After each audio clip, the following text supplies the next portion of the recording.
sa tuwing umaga na ating masilayan ang bukang liwayway, ang pagsikat ng araw.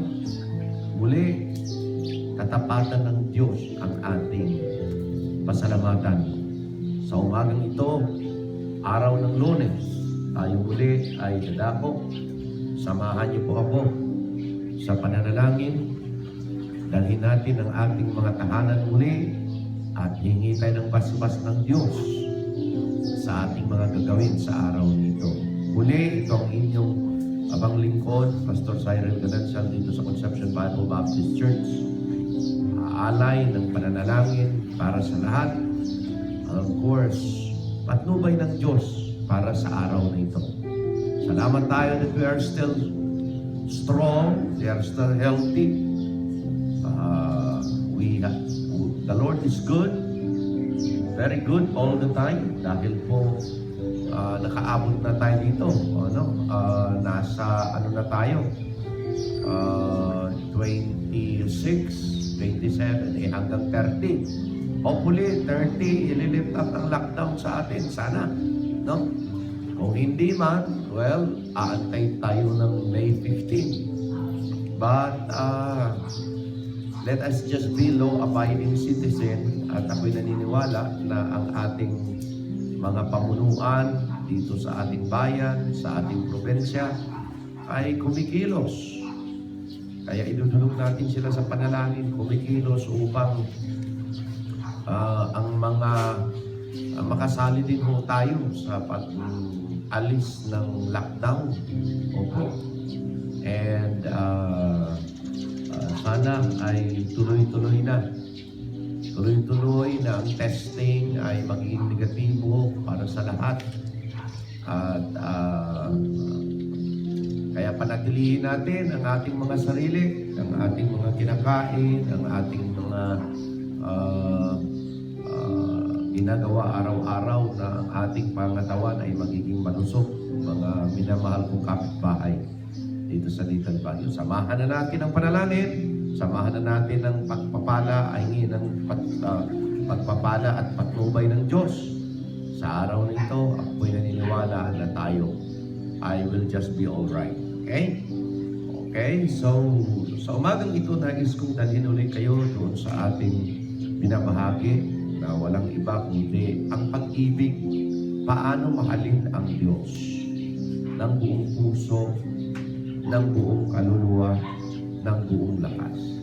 Tunay po na ang ating Panginoon ay mayroong pamamaraan, mayroon siyang guidelines na dapat nating sundan. Ito ay pinapaturo sa mga magulang, sa mga tahanan.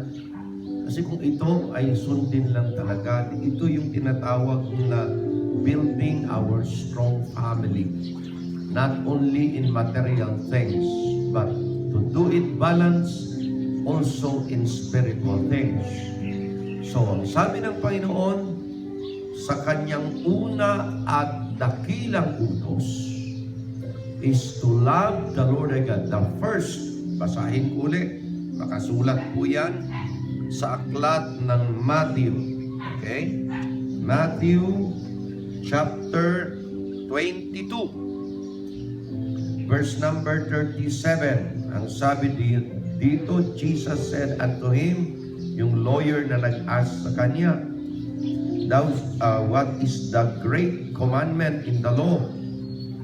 Ang sagot ng ating Panginoon, thou shalt love the Lord thy God with all thy heart, with all thy soul, and with all thy mind. This is the first and great commandment. Yan. Ito ang una. Talagang dapat talaga ituro na ito ang una at dakilang utos. Okay? The second is like unto it, thou shalt love thy neighbor as thyself. Okay? On these two commandments hang all the law and the prophets. Dito sa dalawang utos na ito, sabi ng Panginoon, nakapaloob. Dito nakapaloob ang 10 utos, ang lahat ng law and the prophets. So, akin pong binahagi sa inyo ang unang 4 na napaloob dito sa loving the Lord thy God with all thy heart, with all thy soul, and with all thy mind. At tayo po'y pumunta sa Exodus chapter 20. At tinalakay ko po kahapon, binahagi sa inyo ang unang utos at pangalawang utos. Ano yung utos na una? Exodus 20 verse 3. Sabi niya, thou shalt have no other gods before me. Ang pangalawang utos, thou shalt not make unto thee any graven image or any likeness of anything that is in the heaven above, or that is in the earth beneath, or that is in the water under the earth. Thou shalt not bow down thyself to them, nor serve them, for I am a jealous God, visiting the iniquity of the fathers upon them that hate me, and showing mercy unto the thousands of them that love me, and keep my commandments. Napakaganda po ng sinabi ng Panginoon sa una at dalawang utos, na talagang ito ay ibiniblame dito ang mga tatay. Sabi niya, visiting the iniquity of the fathers upon the children, failing to teach our family the first and the great commandment ay malaking panagutan ng mga magulang. You will be held accountable before the Lord. Bakit po? Hindi mo na ituro na mahalin ang Diyos ng buong puso, ng buong isip, at ng buong kaluluwa. Loving God is not only in lips. Hindi lang po yan sa bibig. Makikita po yan sa buhay at sa ginagawa. Sa New Testament, nakasulat if you love me, sabi ng Panginoon, keep my commandments. Mapapatunayan mo lang na totoong mahal mo ang Diyos pag kung ano ang kanyang inutos sa kanyang mga salita ay iyong tinutupad at isinasagawa. Sabi niya, showing mercy unto thousands of them that love me and keep my commandments. Yan. Okay? Sa umagang ito, okay, dadako na tayo sa pangatlo at pang-4 na utos. Okay? Sa una at pangalawang utos, marami ng nagkamali rito. Okay? Ano yung pangatlo at pang-4 na utos? Ito po. Sabi niya sa verse number 7 ng Exodus 20, Thou shalt not take the name of the Lord thy God in vain. Huwag mo daw gamitin ang pangalan ng Diyos sa walang makabuluhang mga salita. It speaks about, ang pangatlong commandment napakahalaga, it speaks about the sacredness of God's name. Why? Sabi niya, thou shalt not take the name of the Lord thy God in vain, for the Lord will not hold him guiltless that taketh his name in vain. Yeah. Hindi ka makaka-escape sa punishment ng Diyos pag ang kanyang pangalan ay ginagamit mo sa walang kabuluhan. Sa paano ba nagagamit, pastor, sa walang kabuluhan ang pangalan ng Diyos? Nagagamit natin ang pangalan ng Diyos sa walang kabuluhan. Pag ito'y ginagamit natin sa mga ekspresyon natin, marami po yan eh. Halimbawa, okay, ang mga ekspresyon ng karamihan ngayon, pag nagulat or may nakitang hindi maganda, oh my God! Oh my God! Oh my gosh! Ngayon na ngayon, ganyan na ngayon eh. Alam niyo ba, that is holding the name of the Lord God in vain. Ginagamit mo sa ekspresyon ang pangalan ng Diyos. Walang karespetuhan yan. Sabi niya, huwag mong gagamitin ang pangalan ng Diyos sa walang kabuluhan. Ano pa? Na mga ekspresyon. Tulad halimbawa ng ekspresyon na Jesus, Maria, Jose. Yung ekspresyon na yan, usually naririnig ko eh. Lalong-lalo sa mga matatanda. Jesus, Maria, Jose. Ay nangyayari. Yan ang pangatlong utos na hindi dapat isagawa at ipasa, at iyan dapat ay hindi ma-adapt ng ating mga anak. Parang ako'y naalaala ko yung isang kwento eh. Nung isang magulang, sabi niya sa kanyang anak, huwag mong gagayahin. Huwag mong gagayahin. Sundin mo yung utos ko. Pero yung mga ginagawa ko, huwag mong gawin. Pero mo, ang mga salita, oftentimes ay hindi tayo nagtuturo ng masama na salita sa mga anak natin. Pero oftentimes sa mga minamahal ko, yung mga salita natin, hindi natin napapansin.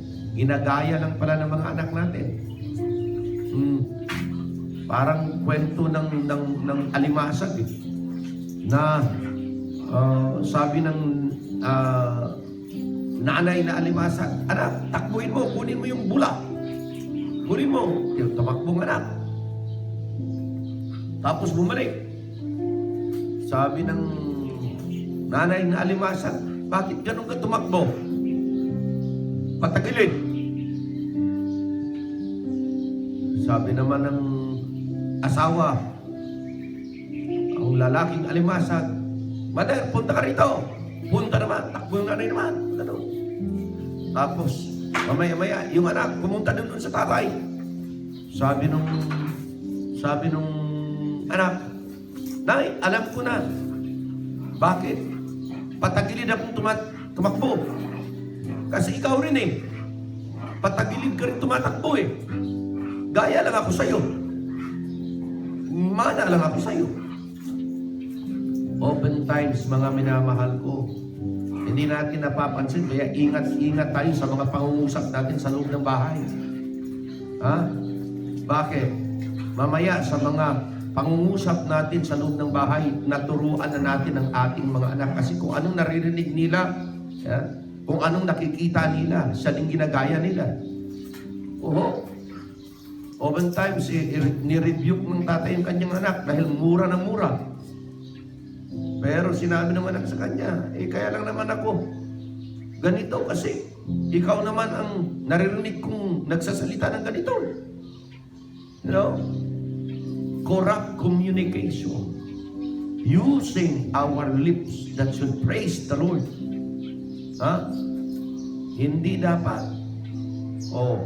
Kaya huwag ninyong gagamitin ang pangalan ng Diyos sa mga walang kabuluhang ekspresyon. Ano yon? Oh my God. Oh my gosh. Ano pa? Jesus, Maria, Jose. Na mga ekspresyon. Ano pa? Diyos ko day. Diyos ko po.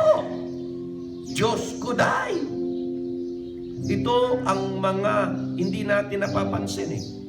Pero yan po ang turo, pangatlong utos ko kasi yan. Huwag mong gagamitin ang pangalan ng Diyos sa walang kabuluhan because mananagot ka sa Kanya. Pangatlong utos ko yan. Kaya maraming tao, kaya ako po talaga, mula pa noon, kahit sinong kausap kong tao, laging sinasabi, saliksikin niyo po yung Bible, read the Bible. Hindi na kailangan ako, basahin niyo yung Biblia. Marami kayong matutuhan na makikita niyo ng inyong mga ginagawa. Kasi yan din po ang nagturo sa akin eh. Hindi lang ako nakikinig sa salita ng pastor, sa salita ng mga spiritual na mga ngaral, kundi ako po ay nagsaliksik sa salita ng Diyos. Nagbasa ako.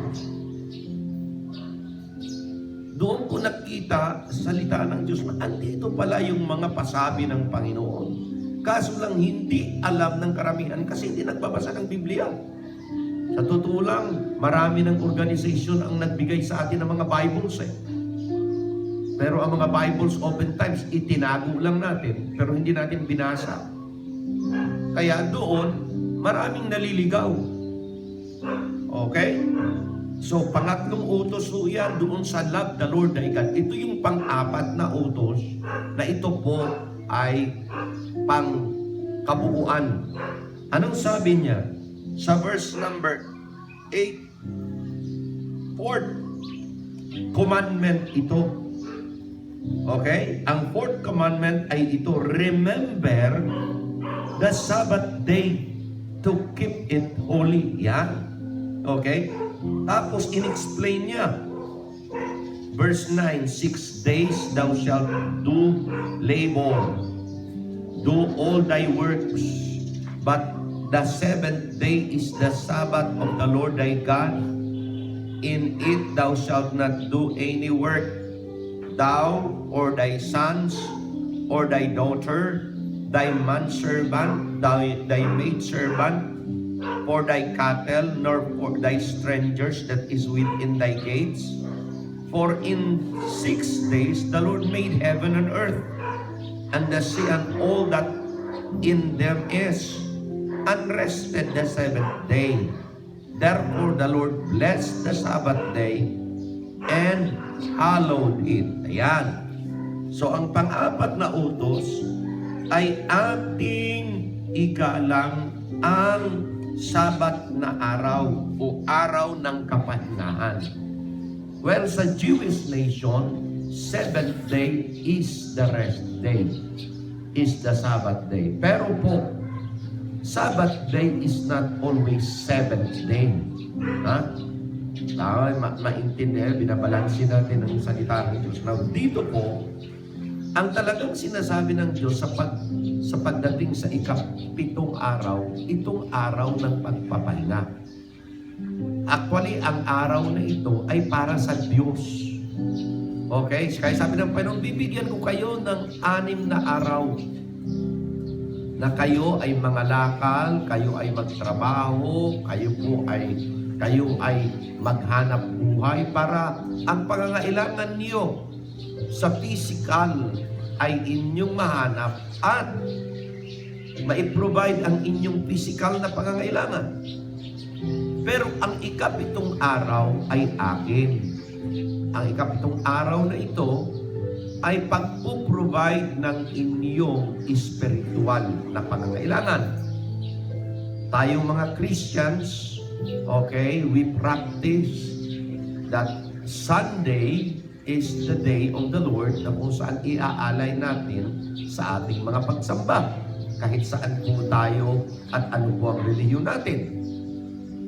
Yun po talaga ay utos ng Panginoon. Ang napakalungkot ay ito. Sa sobrang demand ng ating mundo,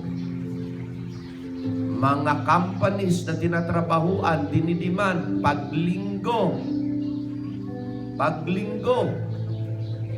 may pasok pa.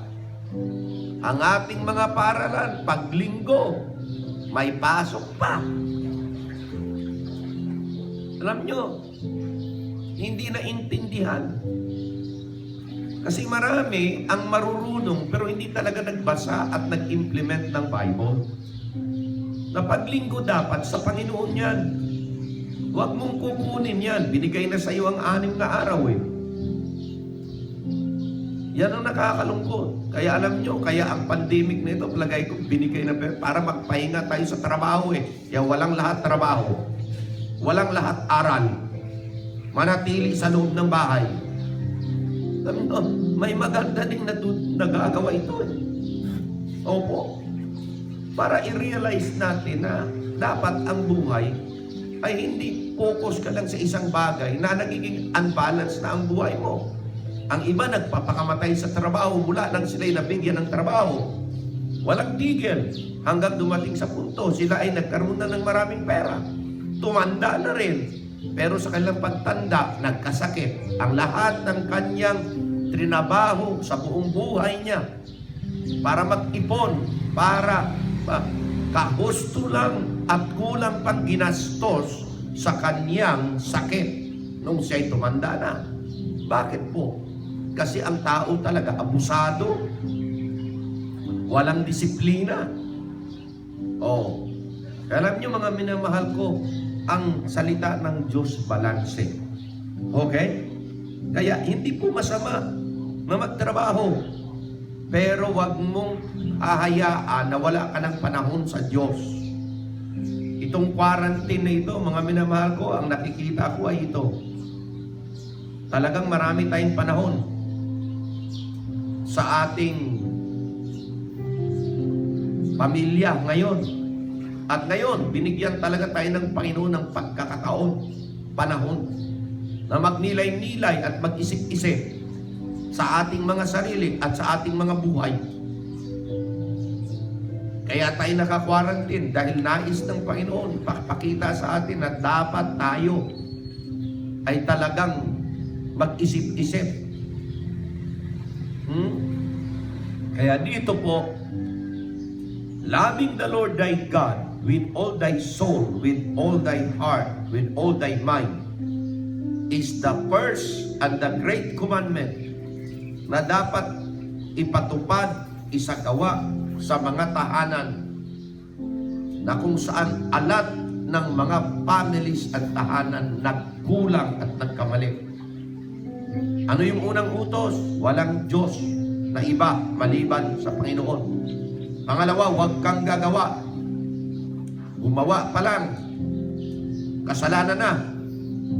Pangatlo, na utos, huwag mong gagamitin ang pangalan ng Diyos sa walang kabuluhan. Pang-apat na utos, huwag mong gagamitin ang oras ng Diyos para sa sarili mo. Dapat ang oras ng Diyos ibibigay sa Kanya. Kaya pag araw ng pagsamba, dapat ay talagang magsamba.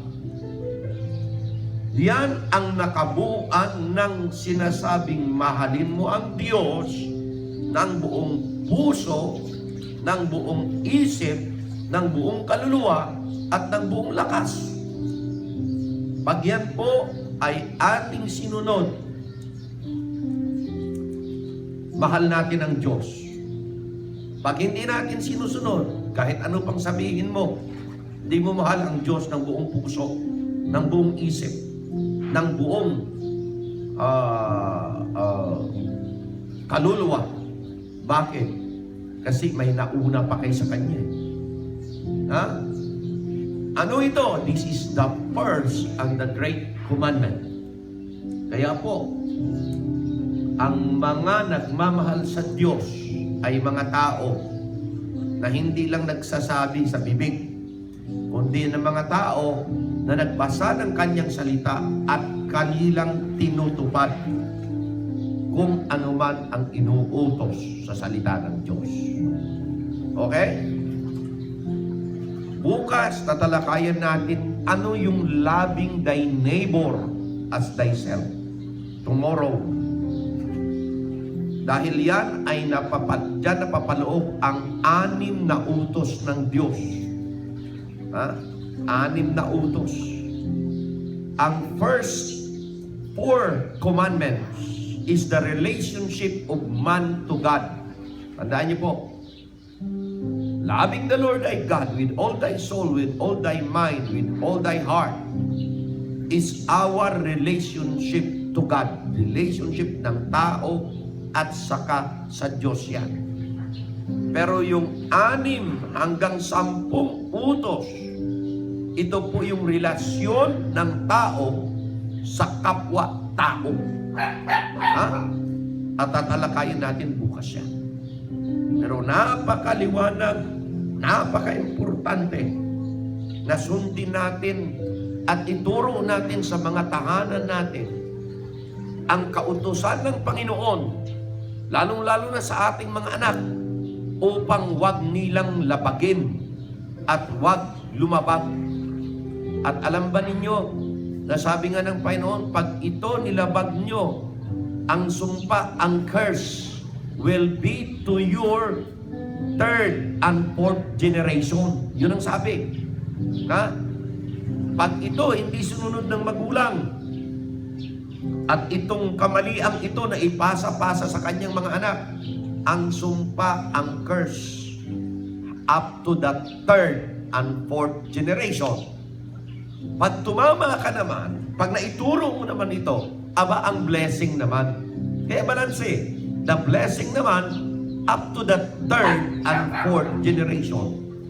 Ako masasabi ko, mga minamahal ko, na mga kapitbahay, ako po ay nasa 3rd generation na. Ang aking lolo at lola ang unang nag-motivate at nakakilala at nag-aral ng salita ng Diyos. Naipasa sa mga magulang ko na papunta po sa akin. 3rd generation na ako. Ang aking mga anak, 4th generation na kung saan nag-aaral, namumuhay ayon sa salita ng Diyos. Hindi lang nagbabasa, hindi lang nakikinig. Namumuhay, governed by the Word of God. Nawa, yan po ay ating bigyan ng pansin. Sa oras na ito, dako tayo sa panalangin muli. At dalhin ko ang inyong mga pamilya sa Panginoon. We love our family. Do you love your family? Yes. Kung mahal natin ang ating mga tahanan, dalhin natin at alayan natin ang panalangin. Sa oras na ito, kayo po ay aanyayahan kong makiisa sa puso at saka sa isip. Manalangin tayo. Amang banal na kinang Diyos, muli aming dinidulog ang bawat pamilya na nandito ngayon. Residente ng Little Baguio, Panginoon, salamat po sa bukang liwayway pinagkaloob niyo sa amin. Salamat po sa magandang tulog, sa pagdamag na kami inyong iningatan at pinagnubayan.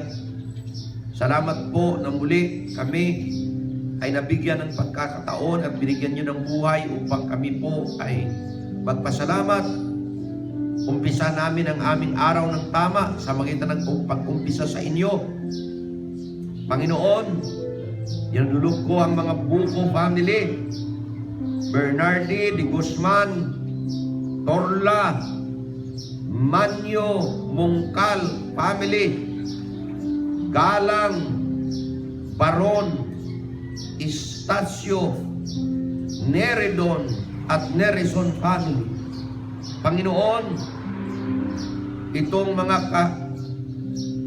kalugar ko dito sa Little Baguio na mga pamilya na araw-araw aking dinudulog sa inyo dahil alam po namin ang aming kaingatan, ang aming protection, ang aming preservation ay nasa inyo. Kaya patuloy ko, Panginoon, dinadala sa inyo ang mga pamilyang itong inyong iingatan. Liwanag, Kayanan, Paras, Gibara, Avena family, Cheng, Season, De Jesus, Mac and May, Pineda family. Lahat ng mga pamilyang ito, Panginoon, kalingain nyo ngayong araw. Continually dinadalangin ko ang Cano family, Gomez, Sikat, Towa, Sampang, Santos, Masiklat family, Castro family, Mercado family, Canlas, Tiki, Magkalas, Hinson family, Gomez, Amurao, Vergara, Gonzales family. Panginoon, tunay po na muli, araw-araw kailangan namin ang inyong kalinga. Patuloy kong dinudulog sa inyo, Ganancial family and Balinas family. At lahat pa ng mga pamilya, maybe wala dito, di ko nabanggit, Panginoon, but residente pa rin ng Little Baguio. Hinihiling ko ng inyong patnubay sa aming lahat muli. Free us from this virus. Protect us from this evil. At hinihiling namin, O Panginoon, ang pagbabakod ninyo muli sa aming mga tahanan, ang kailangan namin at aasahan namin sa araw na to. Mayroon kami mga pangangailangan at idulog namin ang pangangailangan namin, continually ninyong i-meet, continually ninyong i-provide, physical man, pagkain man ito, o anumang klase, Panginoon. Kung may mga kapatiran kami o mga kapitbahay kaming, maybe may mga karamdaman, inyong ingatan, Panginoon, mahirap magkasakit sa oras na to. Tulungan nyo ang mga gamot na iniinom na magiging pakalma, sa uli ng aming mga karamdaman. Dalangin ko rin na patuloy inyong pangunahan ang aming bayan, lalong-lalo na po ang mga kumikilos upang ang aming mga pangangailangan ay ma-provide. Ang aming butihing Mayor Andy Lacson, Joey Baloyot at lahat po ng mga crew at staff who are working together para po ang mga pangangailangan ng mga constituent, ang mga nagro-rolling, Panginoon, tulungan ninyo na magawa nila ang kanilang mga trabaho sa araw na to. Patuloy namin hinihiling na ang pagkalat ng virus ay ma-stop. Dalangin namin na patuloy ang inyong gabayin ang mga person o monitoring, under monitoring, person under investigation ay mapatda at mawala para po ang bayan namin ay ma-free. Hindi lang ang bayan namin, kundi ang aming probinsya. Aking dalangin na nawa sa 30, sa Merkules or Huwebes, ay isang bayan namin na madeklara na free. Na kung hindi man ito mangyari, Panginoon, well, kalooban pa rin ninyo na hanggang Mayo 15 ang aming lockdown. But we are wishing and praying na ma-lift up, Panginoon, dahil marami na pong lugar na lifted up na ang kanilang province, ang kanilang bayan. Kaya libre na ang mga taong magbukas, libre na ang taong mamili, libre na lahat. Kaya tulungan niyo, Panginoon, na kami din, Region 3, ay maging free. Province namin at lahat ng provinces. Most of all, Lord, aming dalangin ang buong Pilipinas, our national leaders, congressman, senators, mga staff ng aming secretaries, ng aming presidente, ang aming Vice President na si Lini Robredo, ang aming Presidente, Tatay Digong. I pray for their health. Continually inyong tulungan. Pangunahan at gabayin ng aming mga national leaders will have a healthy physical life para po magampanan nila ang kanilang tungkulin. Patuloy na hindi mahampered po ang kanilang mga gawa at kanilang mga gagawin pa. Most of all, Father God, aking dinadalangin ang mga kadoktoran, ang mga nurses. May isang hospital na nadeklara na hindi na sila tatanggap ng mga pasyente dahil puno na. And they are lacking staff. They are lacking workers. They are lacking nurses, doctors. Nawa o Diyos, ito ay maibsan. We pray for our army, white army in uniform working para po ang mga pasyente, ang mga may sakit ay matulungan sa mga hospitals. O Diyos, sila talaga ang aming mga frontliners.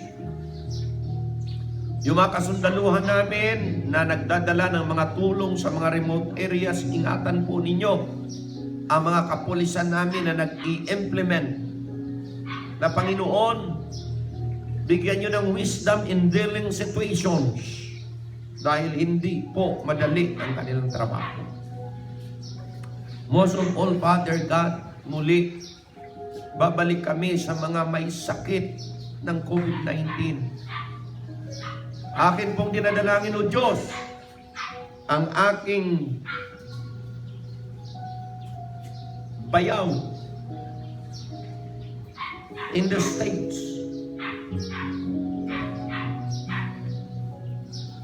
Si Joshua Smith, asawa ng aking kapatid, at ang aking kapatid na si Jonah Ganancial Smith. Si Joshua ay positive ng COVID-19 and they are now in their house. I pray, Lord, na tulungan niyo po ang aking bayaw na makarecover sa kanyang status. Dalangin ko rin ang mga doctors namin. Si Dr. Victor Ticats sa Amerika din na kumikilos at tumutulong para po patuloy na makatulong sa mga pasyenteng may sakit. Si Dr. Ellen Grace Balinas na naka-duty dyan sa malaking hospital sa Manila. Patuloy kong hinihiling ng inyong kapangyarihan ang proteksyon ay sa kanila. Dalangin ko rin ang anak ng aking kaibigang pastor na si Arnold Badaguas. Kanyang anak na may asawang nurse na may sakit din. O Lord, tulungan niyo po itong mga legitimate na may mga sakit na, at tulungan niyo yung mga alternative medicines dahil wala pa pong vaccine. Ang mga alternative medicines will really help them in their immune system to be strong enough. Tulungan po ninyo na ang aming mga mahal sa buhay na ito makaalpas sa ganitong sitwasyon.